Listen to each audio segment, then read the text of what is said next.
다소 생소하게 들리는 노래 소리였는데 양화대교로 하는 한 대중 이 가요의 가사말을 제가 여러분들에게 오늘 들려드렸습니다. 근데 이 가사말 중에 후렴구에 이런 이야기가 나오죠.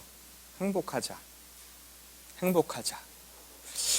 어떻게 보면 참 애절하고 간절한 이야기를 반복해서 말하는데 이 가사말을 지은 사람은 아마 어릴 적 기억을 떠올리면서 지금 행복하고 싶다라는 이 바람을 한편으로 밝히고 또 다른 한편으로는 이제 나이가 들어서 예전에 아버지처럼 가장 노릇을 해야 하는 자기 입장에서 나뿐만 아니라 내 주변에 있는 사람들이 다 행복하기를, 그래서 그걸 위해서 내가 다짐하는 그 말이 그 안에 담겨져 있는 게 아닌가, 저는 이런 생각을 하면서 이 노래 가사말을 여러분과 함께 오늘 나누며 말씀을 시작하려고 합니다. 행복하자, 행복하자.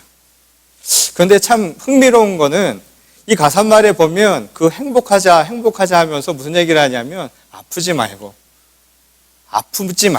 행복하자라고 그렇게 이야기를 합니다. 어떤 의미에서 보면 이 가사말의 이 글쓴이는 이 행복의 저 건너편에 아픔이라고 하는 것을 두고 이야기했는지 모릅니다. 다시 말해서 행복의 저 반대편에 저 대척점에 아픔이라고 하는 것이 있으니까 아프지 않는 것, 그게 행복한 것이라고 아마 그렇게 생각을 했던 모양입니다. 뭐 아픔이야 육신의 아픔도 있겠고 마음이 아픈 것도 있겠고 여러 가지 아픔이 있겠죠. 어쨌든 그것이 그에게는 불행이라고 하는 것을 보여주는 아주 단적인 표현이 바로 아픔이다 라고 그렇게 생각을 했던 모양입니다. 근데 이 노래의 제목이 뭐냐면 양화대교예요. 저는 왜 다리 이름을 지었을까 생각을 해봤는데 어떻게 보면 행복이나 그리고 아픔 또는 불행이라고 하겠죠. 행복과 불행이라고 하는 것을 이어주는 것이 다리 아닙니까? 그 다리 위에 서 있는 자기 자신의 인생을 이야기하고 있는 게 아닌가. 아버지도 그랬고 나도 행복과 불행이라고 하는 그 다리 가운데 서 있는 모습은 똑같구나 라는 이야기를 우리에게 들려주고 있는 것이 아닌가, 그런 생각을 해봤습니다. 그런 의미에서 본다면 우리 모두는 행복과 불행을 이어주는 어떤 다리에 다 서 있다고 해도 과언이 아닐 겁니다. 물론 행복의 정의도 다르고 불행이라고 하는 느낌도 다 다를 테지만 분명한 것은 우리 모두가 행복과 불행이라고 하는 것을 이어주는 그 어디인가 다리와 같은 곳에 서 있다는 것에서는 그 누구도 부인할 수 없을 겁니다.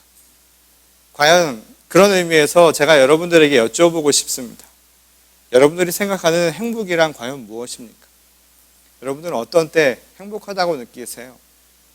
반대로 어떤 때 여러분들은 불행하다고 생각이 드십니까? 이 많은 경우 이 사람들은 이 행복이라고 하는 것을 내가 무언가에 성공을 했을 때, 다시 말해서 성취를 했을 때 이 성취감을 통해서 행복이라고 하는 것을 느낀다고 합니다. 또 다른 사람들은 내가 무언가를 소유하는 것이요.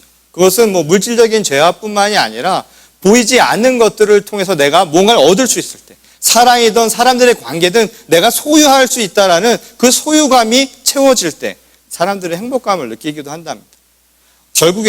결국 자기 만족감이라고 하는 건 내가 채워지고 있다라고 하는 그런 느낌이 들 때 사람들은 행복하다라고 느낀다는 거죠. 근데 이 말을 바꿔서 생각해 본다면 이게 기준이라면 불행이라고 하는 것은 자기가 성공하지 못한 삶 또는 성취하지 못했을 때 오는 좌절감, 불안감 또는 내가 소유하지 못했을 때 오는 결핍, 부족감, 이런 것들이 불행의 감정을 만든다는 거죠. 결국은 내가 만족하지 못하는 불만족이라고 하는 것이 바로 불행이라고 사람들은 생각을 하고 있다는 겁니다. 근데 어떤 경우이든 이런 정의를 가지고 있다면 분명한 사실 한 가지가 있습니다. 그건 뭐냐면 누구나 다 행복할 수는 없다라는 것이죠. 또 급기야는 누구도 행복할 수 없는 결과를 초래할 수도 있다는 겁니다.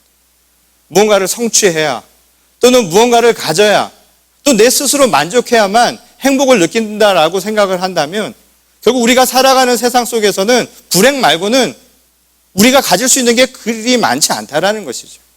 예컨대 우리가 성취욕이나 또는 소유욕이라고 하는 것을 한번 생각을 해보십시오. 누구나 다 주어진 조건 속에서 우리가 살아가는 세상 속에서는 누구나 다 행복을 누릴 수가 없습니다. 주어진 조건이 100이라고 한번 생각을 해보면 누군가 하나를 더 가질 때 반드시 어떤 사람은 하나를 덜 가지기 마련입니다. 만족감도 마찬가지지요. 절대적으로 주어지는 만족감이라는 게 없지요. 결과적으로는 서로를 비교하면서 경쟁 속에서 만들어지는 것 아닙니까? 그러니 결과적으로는 누군가 만족할 때, 누군가 성취감을 맛볼 때, 누군가는 좌절하고 누군가는 불행감 또는 불만족을 느낄 수밖에 없게 된다는 겁니다. 무엇보다 만족감이라는 것 자체가 아주 자의적인 거잖아요. 사람마다 다른 것이고, 그리고 우리가 가지고 있는 욕망이라고 하는 것은 신기루 같은 겁니다. 그림자 같은 거예요. 실체가 있다고 생각해서 자꾸만 잡으려고 들지만 결코 그것은 잡을 수도 없고 잡히지도 않는 그 무언가라는 겁니다. 욕망이라는 것은 항상 저 다리 건너에 저 멀리에만 있는 것이지 결코 내가 다가서면 다가설수록 잡히지 않는 것이 바로 욕망이라는 거죠. 그게 채워지지 않을 수밖에 없다라는 겁니다. 제가 저희 딸들에게도 그렇고 우리 자매들에게 가끔씩 하는 얘기가 있습니다. 지금 니네 또래의 남자들은 아직 완전한 인간이 아니다. 그러니까 속지 마라. 제가 농담을 섞어서 가끔씩 그렇게 이야기를 합니다. 그 속지 말라고.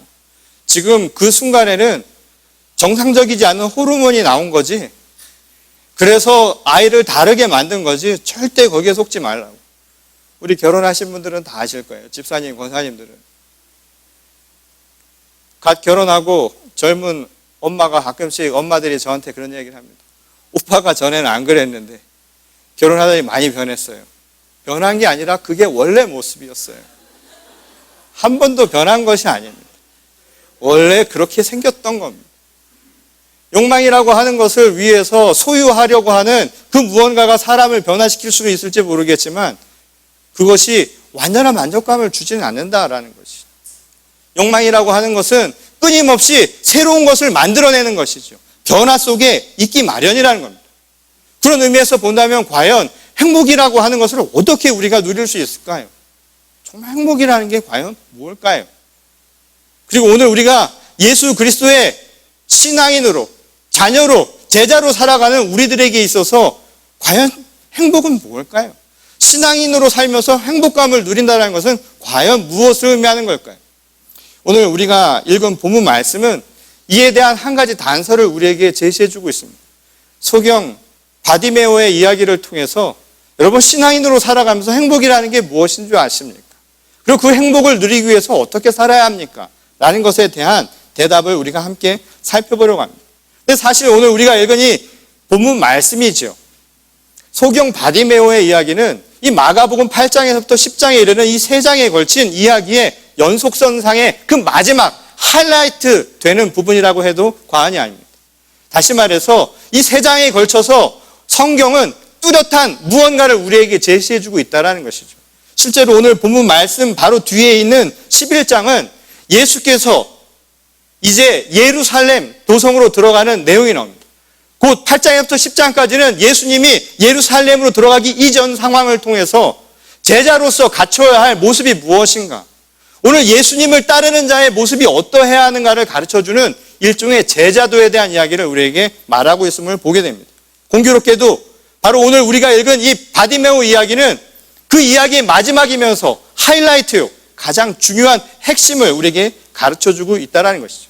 근데 예수께서 예루살렘 성전으로 들어간다는 게 과연 어떤 의미였을까요? 예루살렘 성전에 들어간다라고 하는 것은 흔히 이야기하듯 세속적인 성공을 의미하는 것이 결코 아니었습니다. 예수님이 예루살렘으로 들어가서 당해야 할 상황은, 운명은 우리가 생각하기에 성취나 소유욕과는 너무나 먼 상황이었지요. 결국 고난과 곧 십자가의 죽음이라고 하는 것이 기다리고 있다는 것을 우리에게 이야기해주는 대목이라는 겁니다. 그런데 이 이야기를 통해서 바로 직전에 제자들에게 지금 앞으로 장차 일어날 상황이 무엇인가를 상기시켜주는 것이죠. 그리고 너희들이 어떻게 살아야 하는가, 제자란 과연 누구인가라고 하는 것을 다시금 이야기해주고 있다는 겁니다. 다시 말해서 진정한 행복이 무엇인가, 진정한 삶의 길이 무엇이어야 하는가, 신앙인으로서, 그리스도인으로서 우리가 추구해야 할 삶의 모습이 무엇인가를 다시금 되짚어주고 있다는 겁니다. 이 러시아의 대문호이죠. 톨스토이는 이런 이야기를 한 일이 있습니다. 그리스도의 십자가 고난은 그리스도인에게 고통이 아니라 축복이다라는 말을 한 일이 있습니다. 이 말을 바꿔서 얘기를 해볼까요? 여러분, 십자가 고난, 그리스도가 행하신 바로 그 십자가의 사건은 믿는 사람, 곧 오늘날 신앙인들에게 그것은 불행의 사건이 아닙니다. 아픔이 아니라는 거예요. 그것은 바로 축복이요, 우리에게 행복의 사건이라고 이야기를 하고 있다는 겁니다. 이 사도 바울도 이와 유사한 이야기를 우리에게 가르쳐주죠. 고린도전서 1장 18절에 보면 이런 이야기를 합니다. 여러분, 십자가의 도가 멸망하는 자에게는 무엇으로 보이는가? 미련한 것으로밖에 비치지 않는다라고 이야기합니다. 그러나 바로 구원을 받는 우리에게, 곧 신앙인들에게, 그리스도인들에게 그것은 하나님의 능력이라고 이야기합니다. 다시 한번 바꿔서 얘기해 볼까요? 불행의 길을 가고 있는 사람들에게 그것은 미련한 것처럼 보입니다. 오늘 세상에 보이는 것이, 드러나는 것이 예수 그리스도의 십자가의 길을 가는 것, 그리고 예루살렘 성전을 향해 가는 그 모습이 미련토록 보이게 만든다라는 겁니다. 불행하게 보인다라는 것이죠.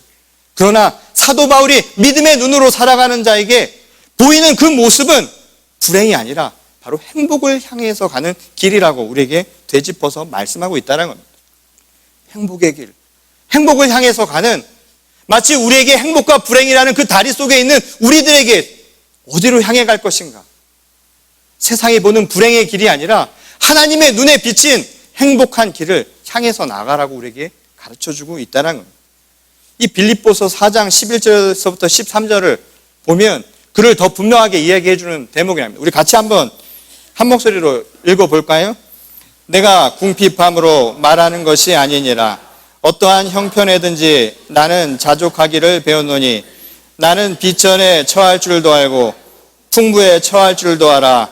모든 일 곧 배부름과 배고픔과 풍부와 궁핍에도 처할 줄 아는 일체의 비결을 배우노라. 내게 능력 주시는 자 안에서 내가 모든 것을 할 수 있느니라. 아멘. 지금 사도 바울이 무슨 얘기를 하는 줄 아십니까? 여러분, 우리를 행복하게 만든다라고 생각하는 배부른 거예요. 풍요한 것. 또 우리를 불행한 것처럼 아프게 만든다고 생각하는 소유하지 못해서 생겨나는 결핍, 부족. 이 상황 속에서 행복과 불행이라고 하는 이 인생의 어느 다리에 있는 우리 모두에게 정말 중요한 것이 무엇인 줄 아십니까? 우리를 진정 행복의 길로 이끄는 것은 풍요가 아닙니다. 무언가를 가져서가 아닙니다. 무언가를 성취해서가 아니라는 겁니다. 내가 그리스도와 함께 하는 것, 오늘 그리스도와 함께 살아가는 그 삶이 바로 그것을 통해서 임하는 하나님의 능력이 우리를 진정 행복한 삶으로 이끌어가는 것입니다. 라고 이야기를 하고 있다는 것이죠. 사도 바울 역시 똑같지 않았을까요? 우리처럼 행복이라고 하는 것을 바라며 살지 않았을까요? 아프지 말고 행복하자. 자기뿐만 아니라 바로 이 시대를 살아가는 모든 사람들에게 똑같은 이야기를 하고 있었습니다. 그러나 그의 행복은 우리가 생각하는 것과는 달랐다는 겁니다. 진정한 행복은 무언가를 가져서, 무언가를 누리고, 무언가를 성취해서 얻는 것이 아니라 내가 그리스도 안에 있으므로 하나님의 능력으로 말미암아 얻게 되는 것이라고 이야기하는 것이죠.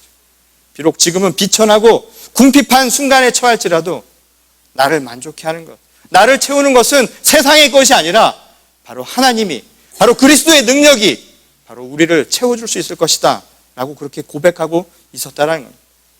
결국 오늘 우리가 읽은 이 본문 말씀은요, 그런 의미에서 십자가의 길, 고난의 길, 제자로서 살아가는 길이야말로 사실은 행복을 향해 나아가는 길임을 우리에게 예시해주고 있다는 겁니다. 오늘 본문 말씀은 그 예시를 바로 소경 바디메오를 통해서 가르쳐주고 있죠. 오늘 본 말씀을 보면 그가 어떤 상황에 처해 있는가를 아주 극명하게 보여줍니다. 그의 이름도 사실은 밝혀지지 않았죠. 바디메오는 사람의 이름이 아닙니다. 디메오의 아들이란 뜻이죠. 그는 무명의 사람입니다. 그리고 그는 사회적으로 볼 때 계층적으로 가장 낮은 층에 속해 있던 사람이었습니다. 가진 것이 하나도 없는 사람이라는 거예요. 더더군다나 그에겐 육신의 아픔이 있었죠. 앞을 바라볼 수가 없는 소경의 상태인 겁니다. 오늘 행복의 다리를 우리가 향해 간다고 생각해 본다면 세상적으로 바라볼 때는 저 행복 저 건너편에 그 마지막 끝에서 발견될 법한 아주 아픔을 늘 삶 속에서 안고 살아갔던 불행한 사람이라고 이야기할 수 있을 겁니다. 그도 똑같았겠지요. 오늘 우리처럼 그도 행복하자, 아프지 말고 정말 행복할 수 있으면 좋겠습니다. 그런 마음을 가지고 오늘 예수님께 나갔을 겁니다. 근데 참 재미있는 건 말이죠. 오늘 그의 불행한 현실에도 불구하고 오늘 본문 말씀은 이 행복의 지름길이 아닙니까? 제자로 가는 길이 오늘 말씀에 의하면. 근데 그 마지막에 가장 하이라이트의 주인공으로 바로 소경 바디메오에 대해서 이야기를 하고 있다는 겁니다. 왜 그랬을까요? 성경은 그가 바로 행복의 길을 가기 위해 스스로 실천하고 있었던 행복을 어떻게 하면 실현할 수 있는가를 보여준 사람이기 때문이라고 가르쳐주고 있습니다. 그걸 분명하게 얘기해 줄 수 있는 구절이 바로 50절에 나와 있습니다. 오늘 50절 말씀에 의하면 그가 겉옷을 내어버렸다라는 표현이 있습니다. 이 말씀은 이 예수께서 마가복음 1장 18절에서 이 갈릴리 바닷가에 어부로 살아가던 그의 첫 제자들을 부를 때 그 대목을 연상시키죠. 그의 첫 제자들인 베드로와 안드레를 부를 때 그들이 가지고 있었던 그물을 내려놓고 예수님을 따랐다라는 대목을 우리에게 연상시킵니다. 제자라는 어떤 모습인 줄 아십니까? 그물을 내려놓는 겁니다. 근데 그물이 어부들에게는 어떤 모습이었을까요? 그물은 어부들에게는 없어서는 안 될 아주 중요한 생존 도구였습니다. 그와 마찬가지로 바디메오에게 그가 벗은 겉옷은 매우 중요한 것이었죠. 생존을 위해서 필요한 것이었다 이 말입니다. 남들의 눈에 겉옷은 아무것도 아니었겠죠. 그냥 별것 아닐 수 있었겠지만 거리에 몸을 맡기고 살아가야 하는 이 바디메오에게 있어서 겉옷은 어부에게 그물처럼 아주 중요한 것이었습니다. 바로 그것을 벗어던졌다라고 하는 것은 우리에게 아주 중요한 메시지를 가르쳐주죠. 우리가 2주 전에 함께 나눈 말씀이죠. 이 마가복음 10장 바로 앞에 오늘 본문 말씀 앞에 구절을 보면 이 부자 청년의 이야기가 비유로 우리에게 가르쳐주고 있습니다. 부자 청년은 사실 행복을 무엇을 가지고 느낀 사람입니까? 그는 무언가를 소유함으로써 무언가를 가져야만 행복을 가질 수 있다라고 생각했던 사람이죠. 그래서 그것을 나누려고 했을 때, 그것을 함께 나누어 주라고 했을 때 그는 예수님의 곁을 울면서 떠났던 사람입니다. 오늘 그와 대비되는 이야기를 하죠. 어떤 사람은 가져야만 행복을 누립니다. 근데 정말 행복은 내가 무언가를 가져서 느끼는 것이 아니라 오히려 내려놓을 때, 그것을 그 앞에 던질 수 있을 때 정말 행복을 누릴 수 있습니다. 라는 것을 우리에게 분명하게 가르쳐준다는 겁니다. 가져야만 행복할 수 있는 것. 아니면 버림으로 행복할 수 있는 것. 여러분들이 생각하는 행복은 과연 어느 쪽이세요? 어떤 게 진짜 행복이라고 생각하십니까? 오늘 성경 말씀이 이 행복의 다리를 건너가고 있는 그 수많은 사람들의 이야기 가운데 이 바로 가장 맨 끝에 이 바디메오라는 소경을 주인공 삼은 까닭이 바로 여기에 있다는 겁니다. 저 너머에 진정한 행복이 있다는 것을 정말 본 사람은 바로 이 바디메오 한 명뿐이었다는 것이죠.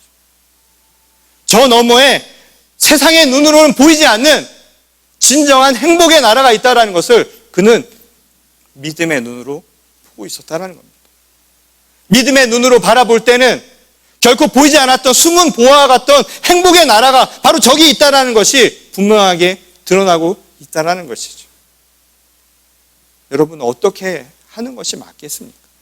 많은 사람들이 저기 행복의 나라가 있음에도 불구하고 저 끝이 행복이라고 하는 다리 끝임에도 불구하고 사람들은 지금 이 다리 안에서 무언가를 자꾸만 가지려고만 한다는 겁니다.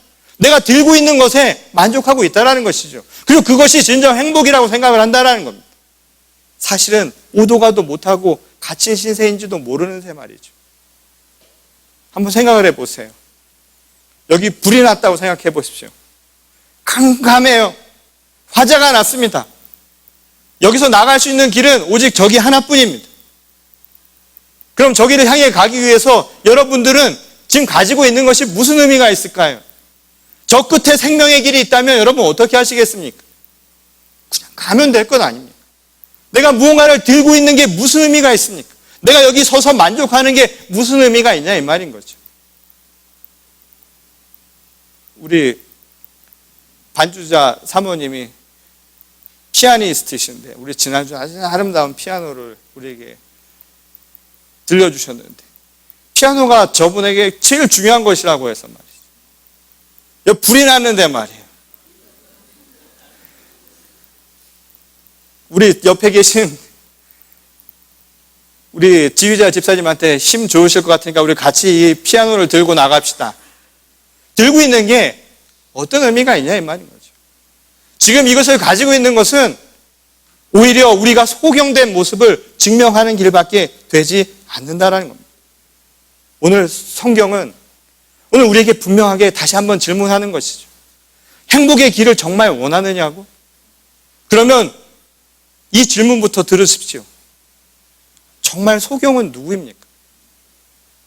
정말 앞을 바라보지 못하고 살아가는 사람들은 과연 누구일까요? 어쩌면 우리가 생각하는 행복이라고 하는 것과 오늘 성경에서 말하는 것처럼 진정한 인생의 행복은 저 건너편에 서로 다른 대척점에 서서 있는 것은 아닐까요? 오늘 그 다리 위에 우리 모두가 서 있습니다. 오늘 바디메오가 오늘 이 하이라이트로 나온 주인공이 될 수밖에 없었던 또 다른 이유를 오늘 52절의 마지막 대목에서 찾게 되죠. 오늘 52절의 마지막 대목을 보면 이런 구절이 나옵니다. 예수를 길에서 따랐다. 이 마가복음에 나오는 이 길이라고 하는 것, 주님의 길이라고 하는 것, 호도스라고 하는 것은 특정한 상황을 우리에게 가르쳐줍니다. 방향성을 가진 말이죠. 그 방향은 11장에 바로 나오는 바로 예루살렘으로 향해 가는 길입니다. 다른 말로 바꾸자면 죽음의 길입니다.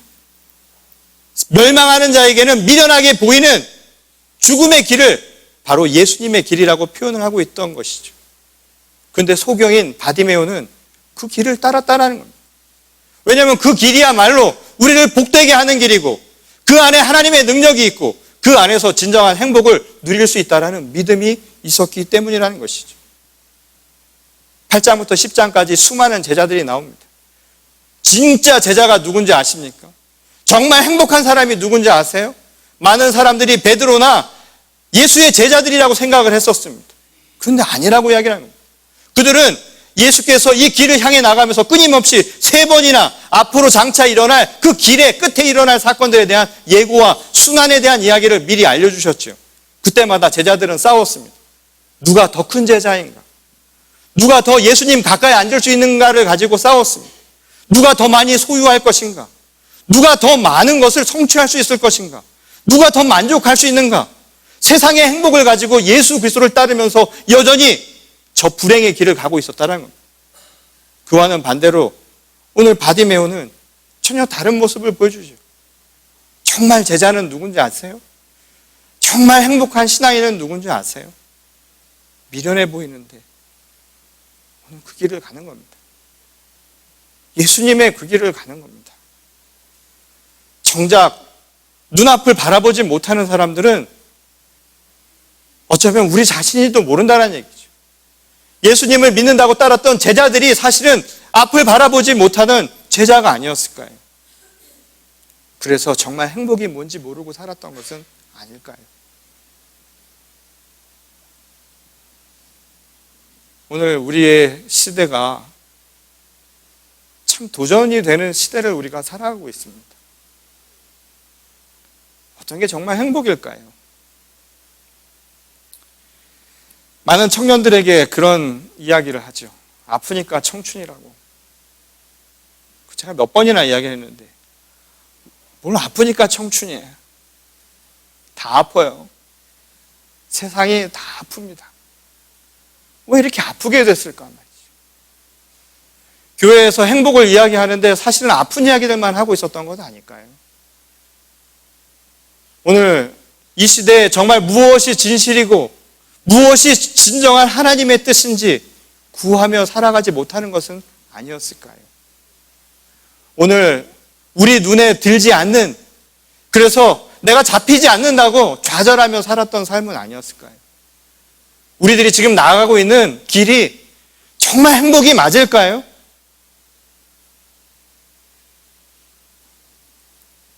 제가 목회를 한 지 이제 10년 됐는데 말이죠. 10년 됐다고 자꾸만 10년 이야기하는데 죄송합니다. 지금 많이 하시는 우리 원로 목사님 앞에서 제가 번데기에 주름 잡듯이 이야기하는 게. 근데 제가 자꾸만 생각을 해보면 무슨 생각이 드냐면 저 스스로도 교회라고 하는 것이 성장하고 뭔가 채워져야 되고 뭔가 만족할 것이 생겨야 그게 예수님이 기뻐하시는 일이라는 생각을 했다는 생각이 듭니다. 근데 말이죠. 시간이 지나면 지날수록 자꾸만 허무해지는 생각이 듭니다. 오히려 더 공허해진다는 생각이 듭니다. 오랫동안 우리 원로 목사님처럼 오랫동안 이렇게 한 교회에서 목회를 하시면서 잘 지키신 분들이 새록새록 존경스러워 보여요.